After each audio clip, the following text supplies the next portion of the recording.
लोकसभा चुनाव से पहले चुनावी सरगर्मियां तेज हुईं। मंच से कैबिनेट मंत्री नागर सिंह चौहान पर बरसे युवा कांग्रेस के प्रदेश अध्यक्ष डॉक्टर विक्रांत भूरिया।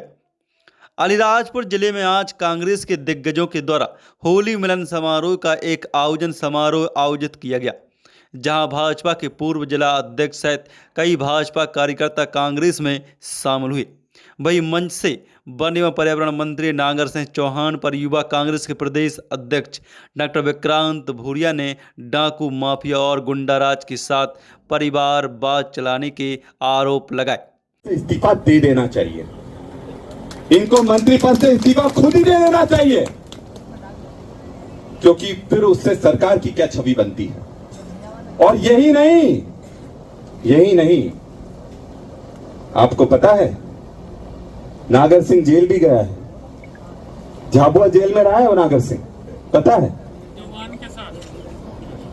बिल्कुल सही है, नागर सिंह झाबुआ जेल में। जरा पूछना तो नागर सिंह जी, आप झाबुआ की जेल में क्यों बंद थे?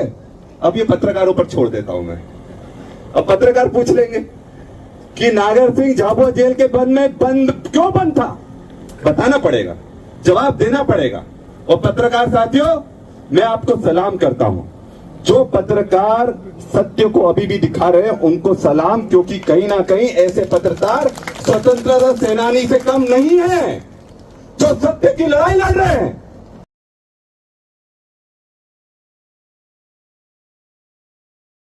अपनी पत्नियों से पूछो कि 3,000 रुपए नहीं मिला, और जिस मामा के नाम पर 3,000 बुलवा कर उसको भी निपटाने का काम कर दिया इन्होंने, उसको भी घर बिठा दिया। अब एक नया ले आए हैं मोहन यादव जी को। तो बात यह है, एक के बाद दूसरा, दूसरे के बाद तीसरा। अरे मुझे एक चीज बताओ, ये मोदी गारंटी बोलते हैं कि नहीं बोलते हैं? कि गारंटी देते हैं, मोदी जी की गारंटी। अरे मोदी जी की गारंटी तुम दे रहे हो, अभी बैठा हुआ सांसद कौन सी पार्टी का था? बीजेपी का था ना, बीजेपी का सांसद था ना अभी जो था, वो कहां गया?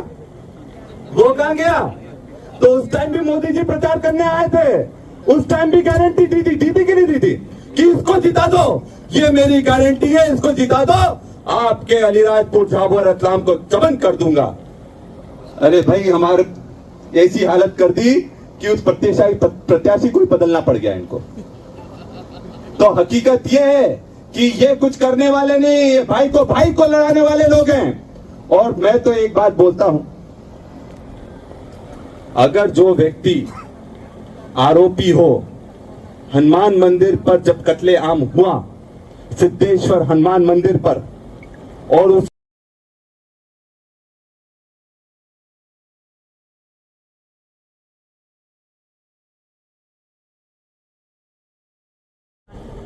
जो राम के भक्तों का नहीं हुआ, राम का क्या होगा?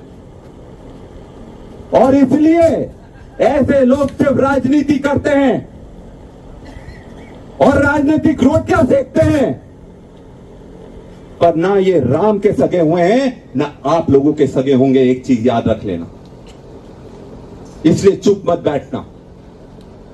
आप पूरे जितने इन लोगों ने पाप करे हैं उसका हिसाब होगा, बिल्कुल होगा, और डंके की चोट पर होगा।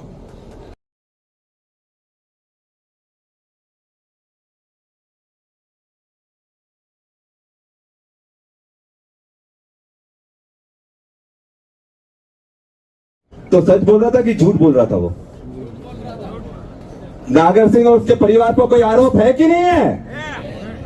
अरे इतने सारे आरोप हैं कि लंबी लिस्ट बन जाए। नागर सिंह का एक किताब लिखाना पड़ेगी, नागर सिंह नामा। जो भी जितने अपराध करे वो एक के बाद लिखना पड़ेगा। अलीराजपुर का बच्चा जानता है कि क्या करा है।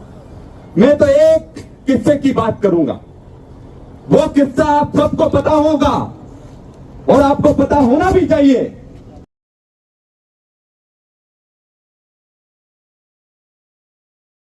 करने में कहीं गलती कर दी तो समझ लेना कि आप अपने भविष्य के लिए गलती कर ली, आप अपने आने वाले नए जनरेशन के लिए गलती कर ली। ऐसी गलती कभी नहीं करना। और ये जो चुनाव जीतेंगे ये हमारे आने वाले भविष्यों का चुनाव होगा, हमारे युवा साथियों का चुनाव होगा। इसलिए कांग्रेस पार्टी को जिताना हम सब की जिम्मेदारी बनती है। आप सब ने देखा होगा, अभी अभी चुनाव हुए थे, भाजपा ने किस तरह से अपने मुंह पटक पटक के घूमे और अंत में कुछ थोड़ी सी गलती की वजह से हमारे मुकेश भैया को हार का सामना मिला। लेकिन अभी ये कह रहे हैं कि बोले हम 20,000 की लीड लेंगे, हम 40,000 की लीड लेंगे, कह रही भाजपा। अरे भाजपा वालों, आपने पहले भी 2 महीने तक काम किया और आपको कितने की जीत मिली? मात्र 3700 की जीत मिली। सिर्फ 3700 की जीत मिली है, उसमें कहते हैं कि अब हम अच्छे वोटों से जीतेंगे। मैं भाजपा के भाइयों को बता देना चाहती हूँ कि इस बार अलीराजपुर विधानसभा भी जीतेंगे और जोबट विधानसभा भी जीतेंगे। आज मैं मेरे भाइयों की ताकत से बोलना चाहूंगी कि जिस तरह से जोबट में और अलीराजपुर में आप लोगों ने काम किया मेरे लिए, उसी तरह से उससे भी और अधिक मेहनत करके हम भूरिया साहब को 40,000 से ऊपर वोटों से जिताएंगे। क्योंकि ये इसलिए जिताना हम सबका दायित्व बनता है। हमारा देश में हमारे लोकतंत्र पे जो खतरा मंडरा रहा।